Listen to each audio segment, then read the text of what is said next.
Alright mga kalibag, okay na naman, gumagana na.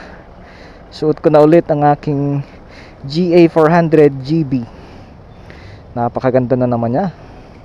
Kaso pag ganito pala sa G-Shock, pagka bagong palit ng battery, normally pala pagka talagang G-Shock collector ka, o kaya sanay ka na sa relong G-Shock, pag magpapapalit ka pala ng battery, ang dapat na itanong mo is may sealant ba sila. Kasi kung walang sealant, nagpalit lang ng battery, sayang naman yung relo pag ikaw ay naligo sa dagat o sa ilog, no? Hindi na magagamit. Kahit pa sabihin natin na meron pa rin siyang yung pinakang goma, di ba? Yun pala ay may sealant pa rin, parang sa motor din. Ganon din pala yun. May sealant din pala para sa mismong O-ring nung G-Shock. Nice, may natutunan tayo doon. Dalawa pala ang battery nitong GA400GB ko. Ang isang battery niya dito sa SM Calamba ay 350. So dalawa, 700.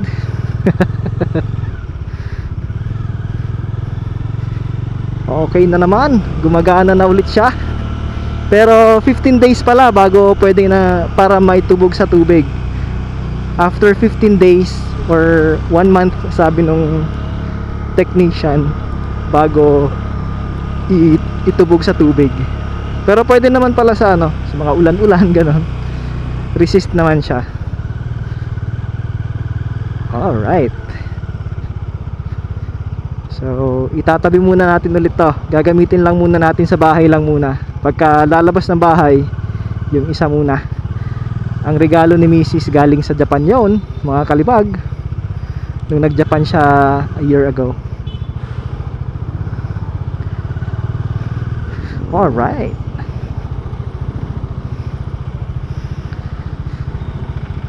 Ang init. Kahit sa SM, naka-jacket pala ako kanina.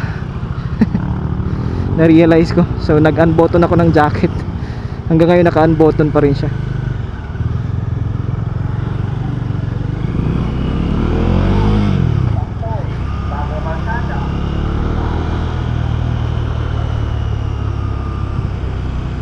Dito na tayo dumaan sa kinat natin yung tricycle. Kamote on the road. Sorry naman.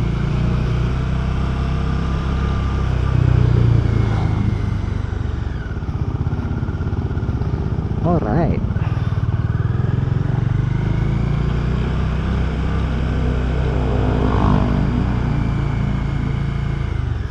Crossing Elementary School. Yan.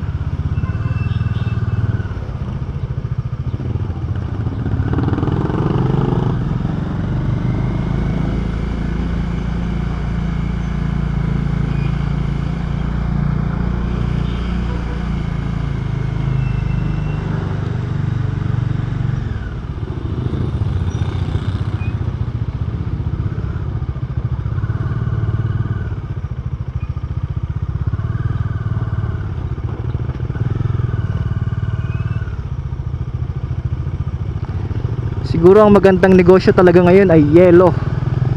Yellow, yellow, yellow. Subscribe kayo mga kalibag. Vamonos, let's go.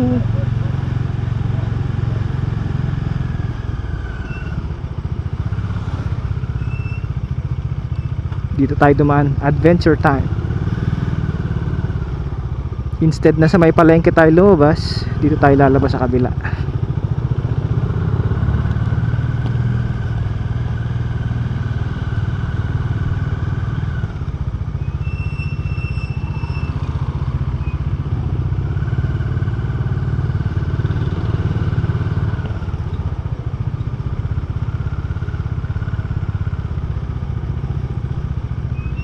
Susundan natin yung mga tricycle. Ito daw one way. So dito tayo, liliko tayo dito. Ito kasi yung palabas.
Alright.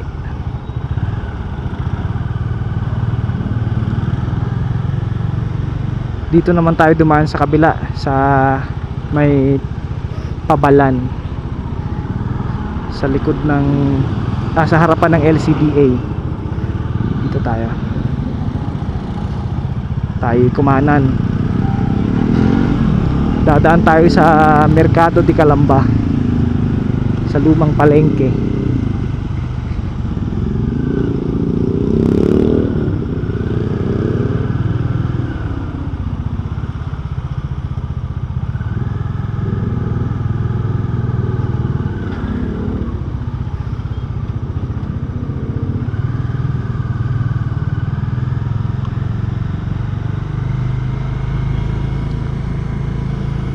Pares on the go. Ang init ng panahon, grabe. Ang masarap gawin ngayon pumunta sa SM, pero sa SM ngayong katanghalian, ramdam na rin ang init, pero hindi ganoon kainit. O kaya umuwi ng bahay, magbukas ng aircon at manood ng TV. O kaya mag milk tea, kumain ng halo-halo, kumain ng ice candy. 'Di ba mga kalibag? Maligo, yan, maligo sa dagat, sa ilog, para mapawi man lang ang init ng panahon. Aba, ngayon ay Abril na, ilang buwan na lang ulit at Mamayo, Hunyo, tag-ulan na naman. Alright. Pamilihang panglungsod ng Calamba. Ito ang Mercado de Calamba. Yan.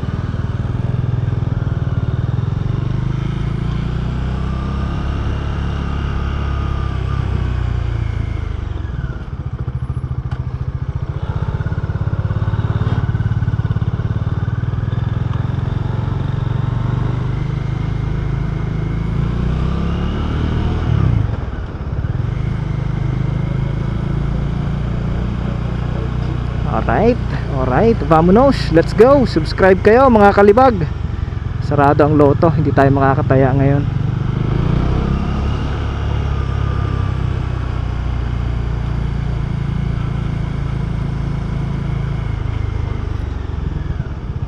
Samahan nyo ako sa rides natin ngayon. Galing SM Calamba ulit, pauwi ng bahay. Tayo ay nagpaayos ng battery ng ating G-Shock para magamit. Naluluma kasi yung isa. Siyempre, mas maganda talaga sa lahat ng bagay may kapalitan. Kagaya ng sapatos, dapat may sapatos ka na pang jogging, pang basketball, pang casual attire, mga ganun, di ba? Meron kang rubber, may balat. Sa kailangan may trabaho, no? Alright. Oh, gracias.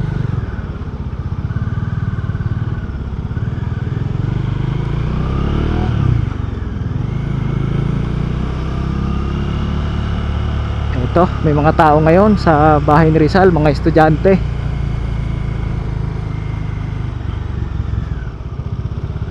Minsan kahit Sabado Linggo, madaming estudyante dito. Nagtutour sila. Minsan kahit hindi estudyante, pupunta dito para makita nila ang naging bahay ng ating bayani na si Dr. Jose Rizal. Ito, may pasok ngayon ng Liceo de Calamba kahit Sabado kasi exam day daw nila ngayon. Exam day. Oh, hindi tayo makakalusot.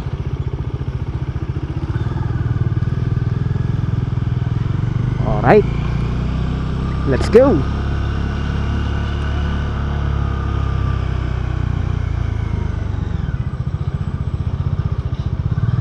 Ang sarap ng ligo ng bata. Subscribe kayo mga kalibag para may pambili tayo ng panghilod.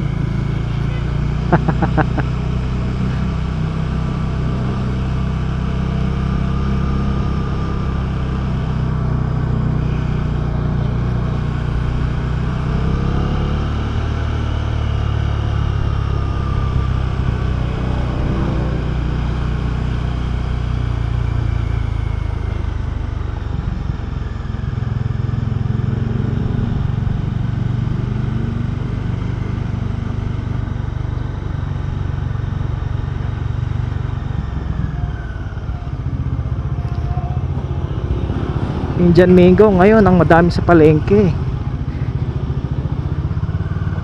Uso ngayon ang mangga, singkamas, Indian mango, melon, pakwan.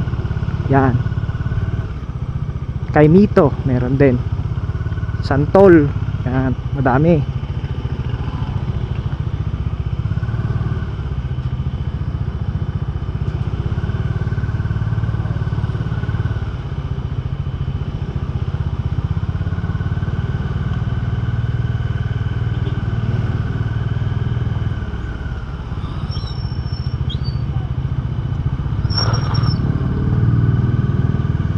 Dito na tayo dumaan. Wag pala kasi may handaan, nakakahiya. Dito na tayo.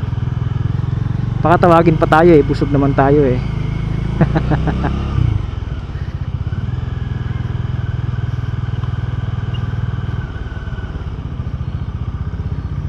Vamonos, let's go.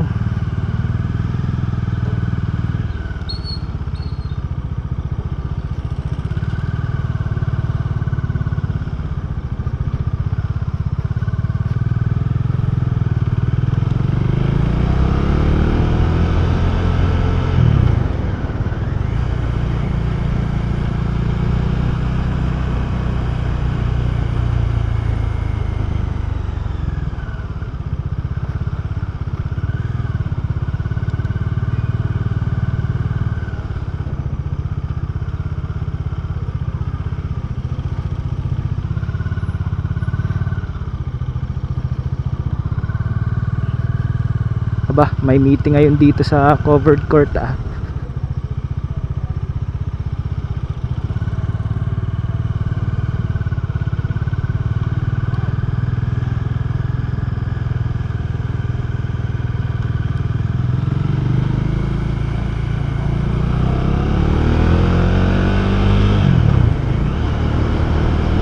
Alright, vamonos, let's go.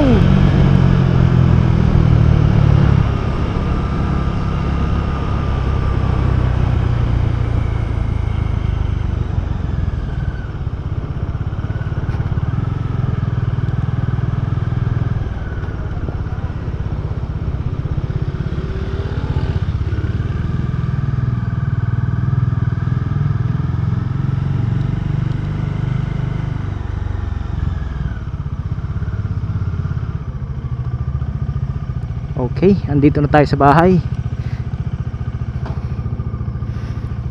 Vamonos, let's go.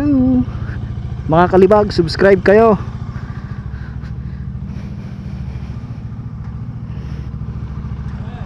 Aray. Ang aking kaibigang pulis, kumpare.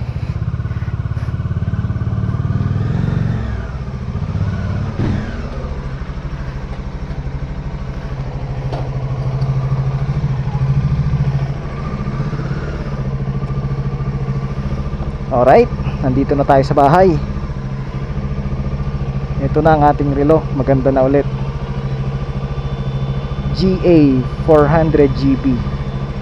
Nice. Sarado natin ang ating gate para hindi makapasok ang mga aso. Alright.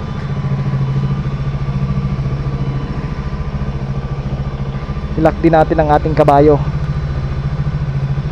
Tingnan nyo guys. Tingnan nyo, nakita nyo ba yun guys? Nailak ko.